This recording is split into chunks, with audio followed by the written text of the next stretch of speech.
Bonjour encore une fois, chers téléspectateurs. Bienvenue dans votre émission, La Grande Interview. Aujourd'hui, La Grande Interview reçoit Dr Ousmane Kaba. Il est le fondateur de Kofi Annan, président du Parti des démocrates, PADES, c'est ça? Dr Ousmane, bonjour, bienvenue dans cette émission. Bonjour. Aujourd'hui, nous allons parler spécialement de votre parti politique, le PADES. C'est quoi le PADES? Quelle est sa vision? Le PADES, c'est le Parti des démocrates pour l'espoir. Sa vision est très simple. Nous voulons participer au combat démocratique dans notre pays, mais surtout, sa vocation essentielle, c'est de promouvoir le développement économique et social de la Guinée. C'est lutter contre la pauvreté. Ceci dit, ce n'est pas du tout un slogan. C'est une réalité. Vous savez, la Guinée est un pays très paradoxal, doté de toutes les richesses du sol et du sous-sol, une pluviométrie abondante, façade maritime importante. Mais la Guinée se trouve encore aujourd'hui parmi les pays les plus pauvres du monde et même de l'Afrique. Je crois que c'est un défi important que nous avons à relever. C'est le défi du développement économique de ce pays. Ce que nous ne souhaitons pas, c'est de faire la politique politicienne. Cette politique politicienne n'a jamais nourri quelqu'un. Le vrai défi de la Guinée, c'est le développement économique de notre nation. La première génération de politiciens a pu arracher l'indépendance politique pour la Guinée. Nous les rendons hommage. C'est toute une génération qui s'est battue pour cela et nous jouissons de cette liberté politique aujourd'hui. Mais notre génération a pour objectif essentiel de promouvoir ce développement, de lutter contre la pauvreté et que le niveau de vie des Guinéens puisse s'élever comme celui de tous les autres habitants de notre planète. Voilà. Voilà, il faut rappeler que PADES est un nouveau parti politique qui vient de naître. Alors, quelle est sa spécificité dans le paysage politique guinéen? Vous avez raison, parce que beaucoup de gens se demandent, on a suffisamment de partis, mais la réalité est que les partis que nous avons sont devenus des partis de haine, de déchirement, au lieu de cultiver la fraternité entre les Guinéens. Ce sont des partis qui ne s'occupent pas des vrais problèmes essentiels de la Guinée. Je rappelle que ce pays a des défis importants à relever. Le premier défi, c'est que depuis plusieurs années, la Guinée ne connaît pas la croissance économique. Autrement dit, notre pays ne crée pas de la richesse pour améliorer le niveau de vie de ses enfants. Le deuxième défi important, c'est le chômage massif des jeunes. Nous avons des milliers de jeunes que nous mettons sur le marché de l'emploi et ces jeunes n'ont pas d'emploi dans ce pays.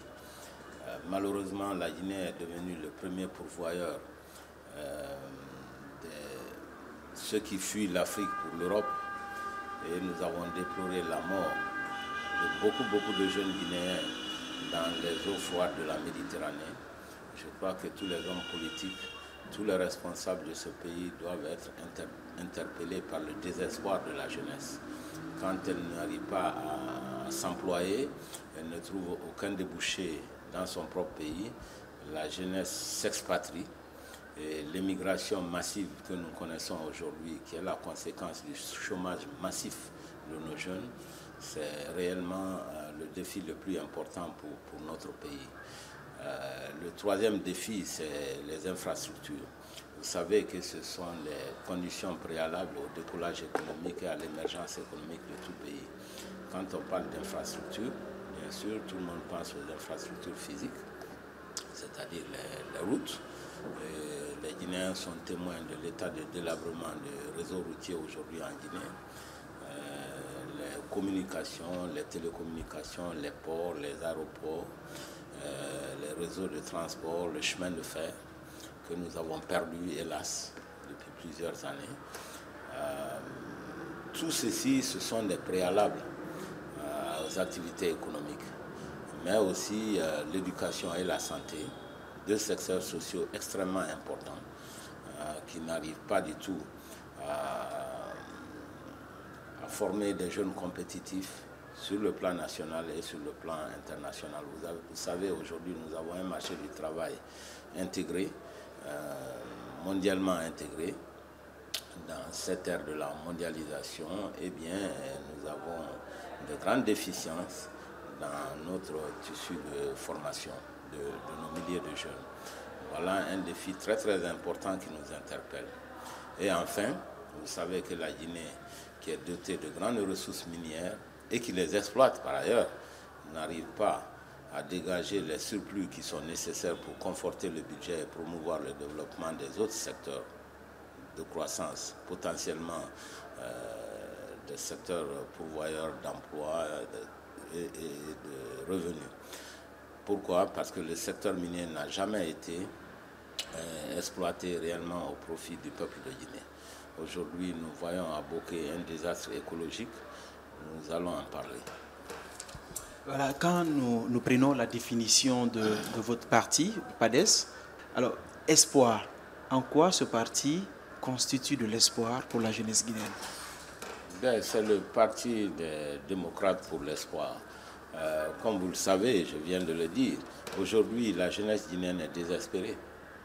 C'est une jeunesse qui est mal éduquée, donc mal formée, qui ne trouve pas d'emploi dans son propre pays, parce que les facteurs qui encouragent la création d'emplois sont des facteurs qui n'existent pas en Guinée, malheureusement. Comme vous le savez, le chômage qui fait le désespoir de la jeunesse guinéenne est dû au fait que le secteur privé est complètement brimé. Alors, les gens se posent la question, qu'est-ce qu'il faut faire pour qu'il y ait des emplois en Guinée? Question très simple, et les réponses sont tout au centre. Je l'ai dit dans le diagnostic, pour développer le secteur privé, parce que l'État, malheureusement, ne peut plus donner des emplois à nos jeunes, parce que nous avons 150 000 fonctionnaires, etc. Il faut encourager le secteur privé. Aujourd'hui, dans notre pays, ce secteur privé est brimé. Il est brimé sous plusieurs angles. D'abord, dans les relations financières avec l'État. Tout le monde sait que quand les PME guinéennes ont des contrats de prestation de services avec l'État, ces entreprises ne sont pas payées à temps. C'est la meilleure manière d'assassiner les nouvelles entreprises et les moyennes entreprises. Aujourd'hui, même celles qui ont participé aux fêtes tournantes de l'indépendance depuis plusieurs années, ces entreprises ne sont pas payées. L'État a accumulé des arriérés énormes vis-à-vis de ces entreprises qui sont confrontées à ces difficultés, aux agios bancaires, etc. Donc, le peu d'employés que ces entreprises ont déjà été renvoyés. Ils ont grossi le rang des chômeurs. Deuxièmement, les nouvelles entreprises qui sont créées, qui peuvent être créées par les jeunes qui ont la capacité d'être des entrepreneurs, ces jeunes n'ont aucun support, ni en termes d'encadrement, ni en termes de financement. Vous savez, le financement des jeunes entrepreneurs est un problème dans le monde entier, mais les autres trouvent des solutions. Soit l'État peut aider directement ces entrepreneurs après avoir bien étudié leur dossier, ou alors l'État met en place un système de garantie bancaire pour conforter les banques et encourager les banques à octroyer des crédits à ces nouveaux clients qui ne sont pas solvables au départ, ce qui est tout à fait normal. Donc les fonds de garantie n'existent pas en Guinée, on ne fait rien pour financer ces petites et moyennes entreprises. Vu que vous êtes en train de conquérir le pouvoir, quels sont les arguments du PADES pour pouvoir élever ce secteur privé? C'est ce que je suis en train de vous expliquer, parce que pour pouvoir résoudre un problème, il faut le poser, il faut le diagnostiquer, n'est-ce pas? Donc le manque de financement des petites et moyennes entreprises. Là, j'insiste là-dessus. Pourquoi? Parce que quand on parle du secteur privé, beaucoup de personnes croient que c'est uniquement les grands investisseurs étrangers qui viennent et qui d'ailleurs ont déserté la Guinée. Vous avez vu comment on a renvoyé au Calan grec le grand projet minier structurant de Simandou avec Rio Tinto. Mais l'essentiel des emplois créés dans un pays, ce ne sont pas les investisseurs étrangers, c'est les petites et moyennes entreprises locales. Et là, il est important de le souligner que ce sont celles-ci qu'il faut encourager d'abord. Et ensuite, attirer l'investissement étranger dans les secteurs de pointe, dans les secteurs qui demandent énormément de capitaux. Évidemment, il faut des gros investisseurs, pas seulement dans les secteurs miniers, mais dans les autres secteurs de l'économie nationale. Donc voilà ce qu'il faut réellement. Et comme je l'ai dit tantôt, pour pouvoir le faire, il faut que l'État ait suffisamment d'argent pour faire les infrastructures en Guinée. Alors, parlons des infrastructures. Pourquoi l'État guinéen est-il incapable de faire des routes? La réponse est très simple. Parce que l'État guinéen ne respecte pas les règles du jeu en la matière. Alors, d'abord, pour faire des routes, la première chose, c'est de faire des études de faisabilité. Les études de faisabilité technique et financière permettent non seulement de connaître le coût des routes, permet de connaître les détails techniques précis, le nombre de graviers, ce qu'il faut exactement, les différents ouvrages de franchissement, les ponts, etc. Donc il faut une étude financière et technique qui permet de connaître deux choses. Les détails techniques de l'exécution pour que la route soit bien faite et le coût financier approximatif et indicatif. Deuxièmement, lorsqu'on a ces études bien faites, on fait un appel d'offres. Alors, je me permets de dire que malheureusement, nos gouvernements successifs, y compris celui-ci, ne respectent pas les procédures d'appel d'offres des bailleurs de fonds. Il y a un audit qui a été fait récemment ici en Guinée, de 2011 à maintenant, qui montre que 92% des gros marchés de l'État sont passés gré à gré. C'est-à-dire qu'il n'y a pas d'appel d'offres, on donne les marchés à qui l'on veut. Alors, avec de telles pratiques qui encouragent la corruption, bien sûr, qui manquent totalement de transparence, aucun bailleur de fonds n'est prêt à donner son argent. Voilà la raison. Et troisièmement, il faut des procédures de contrôle de l'exécution des routes. Ces procédures de contrôle doivent être exécutées par des cabinets indépendants, des cabinets de contrôle. C'est tout aussi important que l'entreprise qui exécute la route. Malheureusement ici, on fait des arrangements avec des fonctionnaires de l'administration pour contrôler la qualité des routes. Alors, conséquence, non seulement nous n'avons pas d'argent pour faire nos routes, mais lorsque l'État lui-même se saigne et que tout le budget va à l'exécution de quelques routes, eh bien ces routes ne durent pas plus de 2 à 3 ans, alors que des routes bien faites doivent durer au moins 30 ans. Voilà le drame dans lequel nous sommes. Alors, la Guinée n'a pas la capacité financière de faire les infrastructures de base comme les routes, mais ce n'est pas la Guinée seule, c'est les autres pays. Je vais vous donner une idée pour les auditeurs, je ne veux pas trop parler des chiffres, mais il faut savoir que le budget guinéen, grosso modo, c'est 15 000 milliards. 15 000 milliards. Les 2 tiers, 10 000 milliards, c'est le budget de fonctionnement. Et le tiers, 5 000 milliards, c'est grosso modo le budget d'investissement. 5 000 milliards, c'est l'équivalent de 500 millions d'euros. 500 millions d'euros, ça fait à peu près, en termes de routes goudronnées, 400 à 500 km de goudron. Ça veut dire que si tu mets l'ensemble du budget de ce pays à faire les routes, vous ne pouvez faire qu'un tronçon de route, par exemple entre Conakry et Mamou. Donc le budget guinéen n'a pas la capacité de supporter les routes. Mais c'est le cas aussi de la Côte d'Ivoire, du Sénégal, de tous les pays qui nous entourent, le Mali. Simplement, pourquoi ça progresse ailleurs? Parce que ces gouvernements prennent la peine de faire de bonnes études de faisabilité et arrivent à recueillir suffisamment de financement extérieur pour exécuter les infrastructures. Donc nous ne pouvons pas le faire. Nos réunions de bailleurs de fonds ressemblent simplement à des réunions inutiles. Vous vous rappelez sans doute qu'il y a eu la réunion d'Abu Dhabi. On a parlé de 5 milliards de mobilisation financière à hauteur de 5 milliards, ce qui m'a fait sourire. Parce que là, il ne s'agissait plutôt que des intentions de financement, ce qui est complètement différent. On ne peut financer que des projets déjà chiffrés, étudiés et chiffrés. ce qui malheureusement n'est pas notre cas. Lorsque j'étais à la présidence de la République, j'ai fait énormément d'efforts pour que nos projets soient supportés par des études. Malheureusement, personne ne m'a jamais écouté.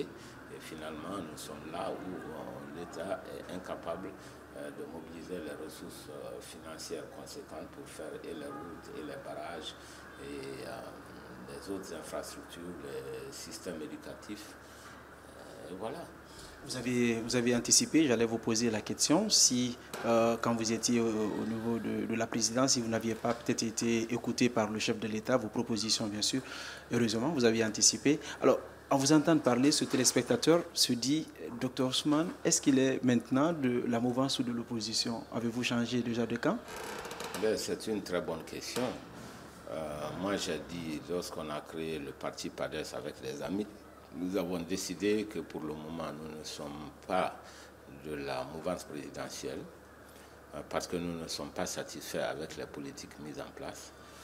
Nous ne sommes pas non plus de l'opposition. Nous sommes de la Guinée. Ce n'est pas une boutade. Nous le pensons réellement pour deux raisons. La première, c'est que nous sommes en phase d'installation de nos structures.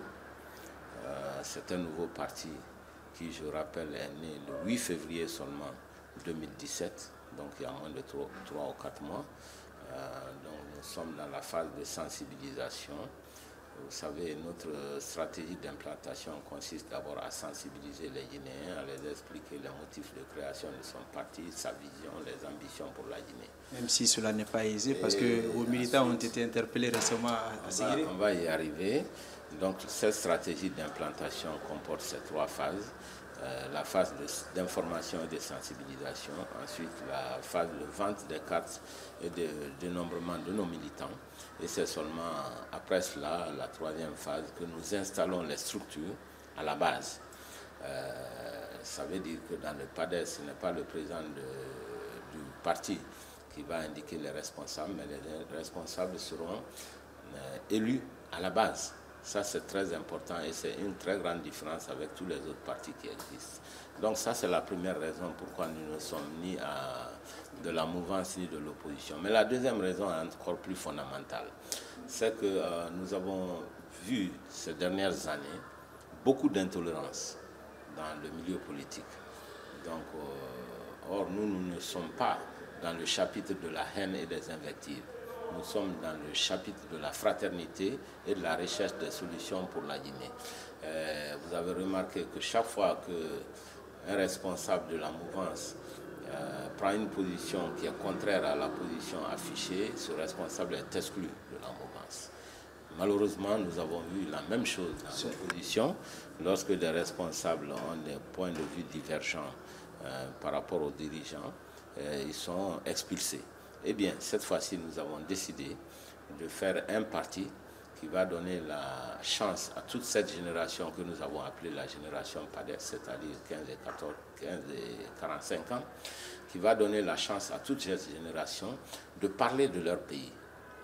Personne ne sera exclu du PADES pour délit d'opinion.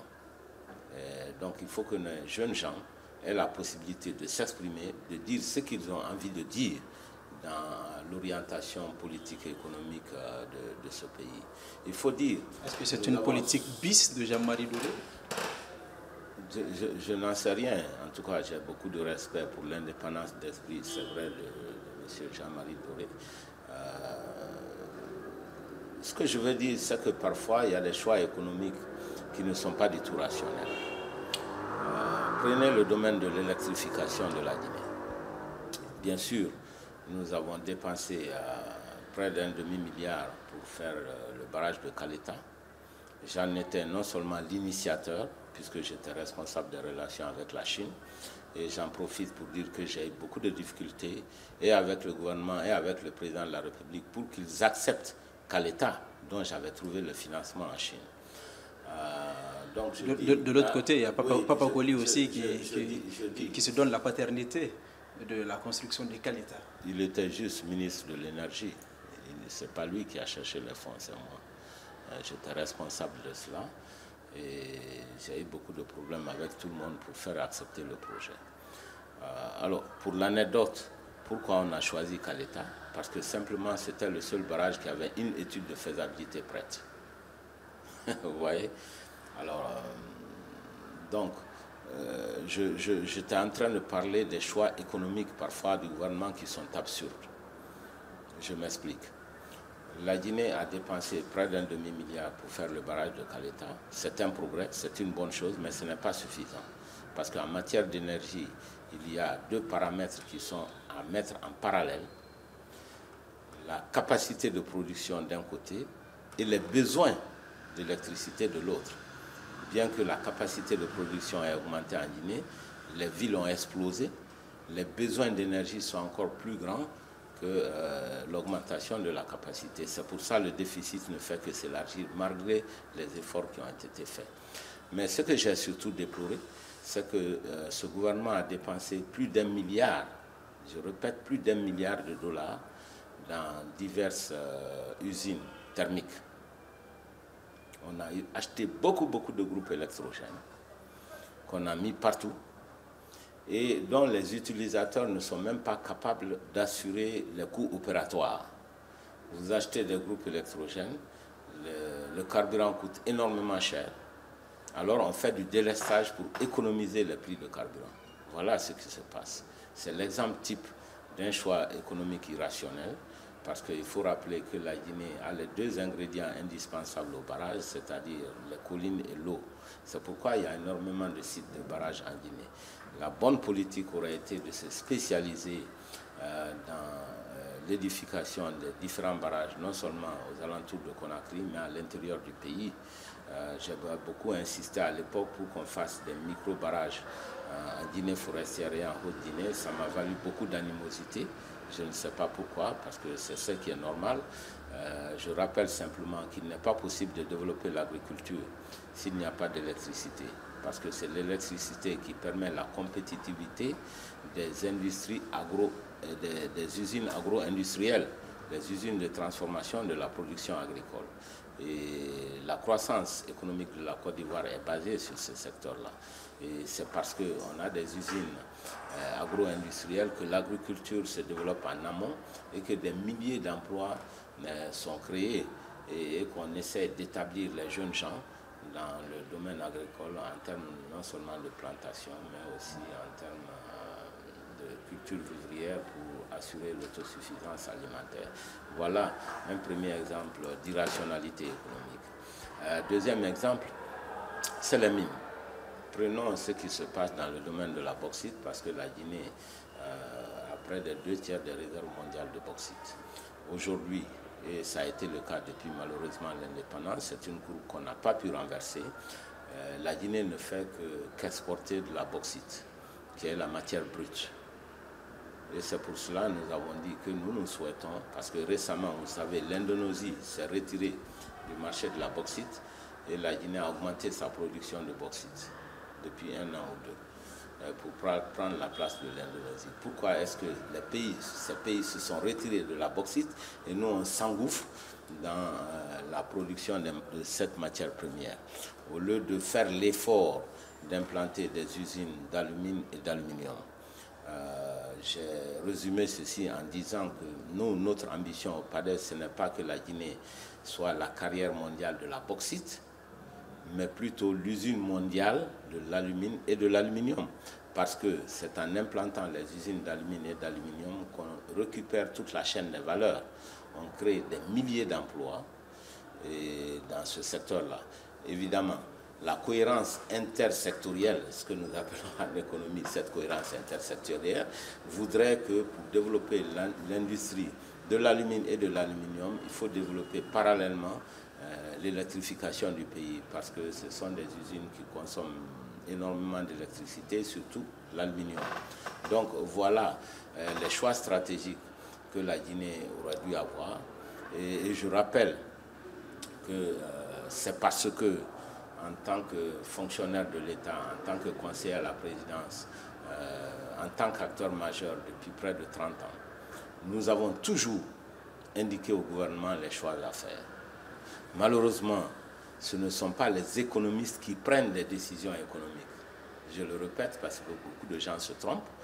Les décisions économiques comme les décisions diplomatiques, les décisions médicales, toutes les décisions économiques sont prises par des hommes politiques. Donc, les économistes sont des conseillers, mais lorsque nous conseillons pendant près de 30 ans et que nous ne sommes pas écoutés, alors nous avons dit, il est temps que nous-mêmes nous nous transformons en hommes politiques pour pouvoir appliquer les bonnes politiques économiques pour faire la prospérité de ce pays. Voilà un peu la raison fondamentale aussi de la création du PADES. Vous avez compris, votre animateur lui-même était hypnotisé par cette causerie instructive et éducative. Alors, docteur Ousmane, pour terminer, juste une minute, Ousmane Kaba, président en 2020, quel sera le visage de la Guinée? Ben, écoutez, tout parti politique a nécessairement pour ambition de participer à toutes les élections et de prendre le pouvoir. C'est l'objet même des partis politiques pour pouvoir mettre en œuvre un programme, une vision. Nous avons une vision, nous avons un programme, c'est pour la prospérité de la Guinée, surtout la prospérité économique. Notre vision politique, c'est une vision d'unité et de solidarité entre les Guinéens pour savoir que nous avons un destin en commun.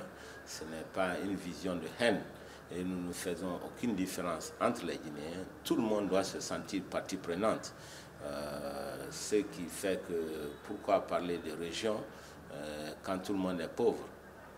C'est ça qui exacerbe tous ces genres de conflits auxquels vous pouvez penser.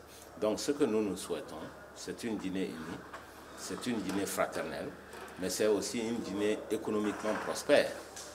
Notre vrai message, c'est vraiment comment assurer la prospérité économique dans notre pays, comment donner des emplois à ces milliers de jeunes qui sont désespérés aujourd'hui. Voilà, c'est très important. C'était Dr Ousmane Kaba, président des Démocrates pour l'Espoir, PADES. Merci à vous, chers téléspectateurs, de nous pratiquer dans votre salon. Merci à vous, Dr Ousmane Kaba, de nous avoir reçus sur vous. Il y a tellement de choses qu'on pouvait dire, mais on ne peut que se limiter là. Merci beaucoup. Et nous aurons l'occasion de présenter réellement en détail le programme du parti PADES aux Guinéens pour que les Guinéens aient un peu plus d'espoir, parce que c'est un peuple qui est désespéré. Mais j'invite aussi les Guinéens maintenant à regarder les CV des hommes politiques. On ne peut pas construire un pays quand on n'a pas fini de construire sa propre maison. On ne peut pas bâtir un pays par des politiciens professionnels qui n'ont rien apporté dans leur propre vie. Abou Korea Kourouma nous a accompagnés derrière la caméra. À tous, merci de nous pratiquer. Portez-vous bien où que vous soyez.